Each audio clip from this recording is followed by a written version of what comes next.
Salam sejahtera Malaysia, denyut nadi suara rakyat bergema di channel ini. Jangan lupa tekan butang subscribe, like dan share. Malaysia kita punya, cintai Malaysiaku, kita jaga kita.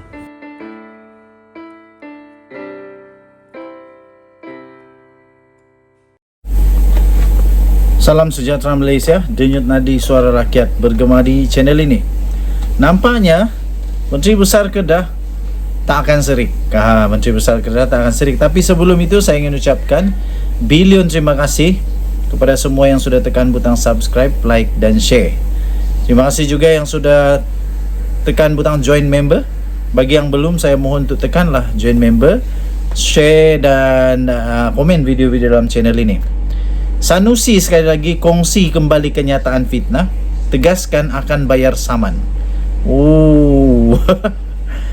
Ini barulah. Menteri Besar Kedah Muhammad Sanusi Madnor pada hari ini berkongsi semula kenyataan fitnahnya terhadap Naib Presiden Amanah Mahfuz Omar setelah kalah saman semalam. Tak serik juga manusia ni. Kenyataan itu dikongsi semula di Facebooknya ketika mengulas keputusan Mahkamah Rayuan semalam yang menolak rayuannya dan menaikkan jumlah ganti rugi kepada RM120,000. Katanya, posting inilah yang didapati saya bersalah oleh mahkamah dan diperintahkan untuk membayar ganti rugi RM50,000 oleh Mahkamah Tinggi tambah RM15,000 kos dan kemudian dinaikkan kepada RM120,000 oleh Mahkamah Rayuan kerana RM50,000 itu didapati terlalu rendah oleh plaintiff. Mereka membuat counter appeal rayuan balas untuk tuntut lebih tinggi. Tulisnya di media sosial pagi tadi. Padan muka lah. Siapa suruh fitnah? Inilah saya hairan. Pemimpin-pemimpin agama pula yang didapati suka fitnah. Sanusi berkongsi semula status itu walaupun Mahkamah Tinggi Kuala Lumpur dalam keputusannya 8 November 2021 yang lalu telah pun memerintahkan injuksi yang menghalang dan menegah defendant itu atau siapa-siapa ejen-ejennya daripada menerbitkan kata-kata fitnah terhadap plaintiff pada masa hadapan. Lidah rasmi PAS Haraka Daily pada hari ini juga turut menyiarkan semula tulisan Sanusi itu beserta status awal yang dipertikai. Saman Mahfuz iaitu bekas anggota Parlimen Pokok Sena itu difailkan pada 9 Oktober 2019 berdasarkan hantaran Sanusi dalam akaun Facebooknya pada 30 Julai 2019. Sanusi yang juga adalah pengarah pilihan raya PAS mengaitkan Mahfuz selaku wakil rakyat Pokok Sena pada ketika itu dalam isu pemindahan kedai judi nombor ekor spot toto ke kawasan Terbabit. Sementara itu, dalam tulisan yang sama, Sanusi juga turut berkata dia akan berusaha membayar ganti rugi yang diperintahkan susulan keputusan saman fitnah itu. Katanya, apabila sudah didapati bersalah dengan posting ini, menjadi tanggungjawab saya untuk melunaskan tuntutan saya. Padan muka lah. Yang kau fitnah kenapa? Jadi sekarang dah kalah fitnah, bayarlah. Kalau tidak, nanti bankrupt. Katanya, saya akan berusaha membayar berapapun harganya. Yang penting kena post kah? Saya akan berusaha membayar berapapun harganya, katanya. Mengambil mudah atau mengendurkan tekad perjuangan hanya kerana kepentingan politik, takut hilang sokongan atau membiarkan rakyat negeri ini terjebak menjadi kaki judi tidaklah sekali-sekali, tegas Sanusi. Wow. Takkanlah kerana itu sanggup memfitnah pula. Kawan saya cakap, jangan kerana niat menghalalkan cara.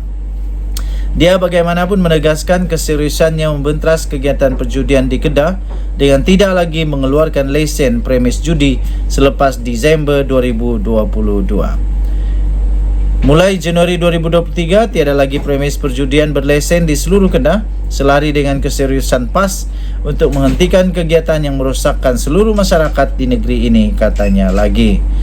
Adapun jika didapati terdapat premis judi tanpa lesen atau premis haram wujud di mana-mana tempat di negeri Kedah, Pihak PDRM dan pihak berkuasa tempatan PBT telah dan akan melaksanakan operasi membentras perjudian selari dengan peruntukan undang-undang, katanya. Tambahnya, inilah yang dimaksudkan dengan tidak main-main atau ambil mudah dengan judi. We walk the talk, cakap serupa bikin, kata Sanusi. Bye-bye. Salam sejahtera Malaysia. Denyut nadi suara rakyat bergema di channel ini. Tok Guru hadiah wang pasti malu lah dengan keadaan sekarang ini. Tok Guru hadiah wang, pemimpin-pemimpin PAS mesti malu. Kecuali tak tahu malu lah.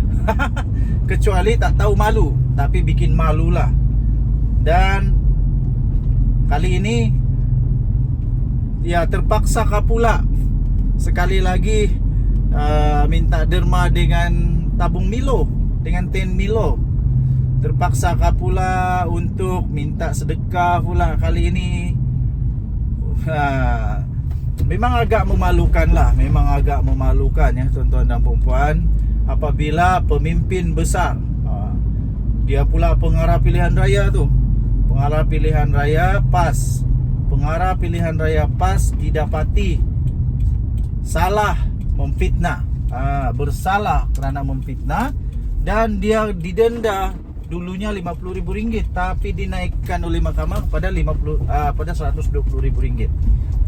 Jadi duit mungkin boleh dicari, tapi maruah yang sudah tercalar macam mana nak baiki? Masihkah lagi orang percaya kepada mereka?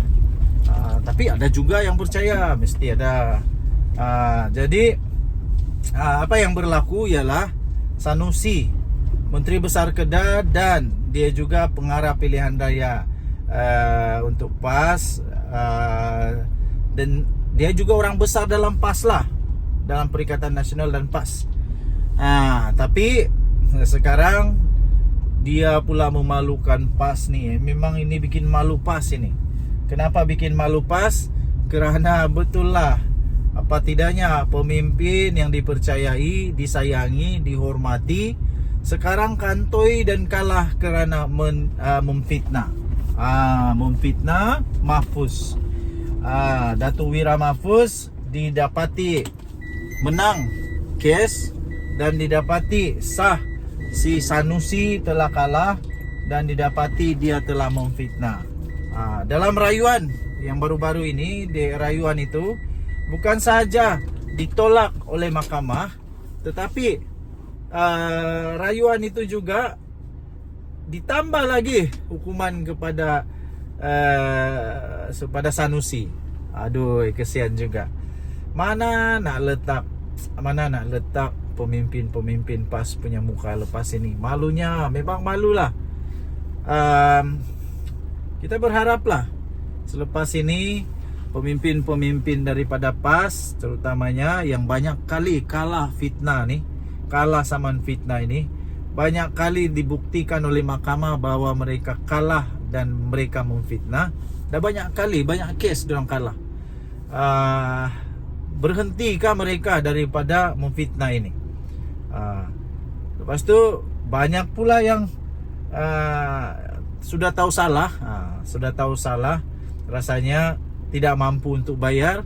Lepas itu senang je buat permohonan maaf, dah settle. Lepas itu ulang.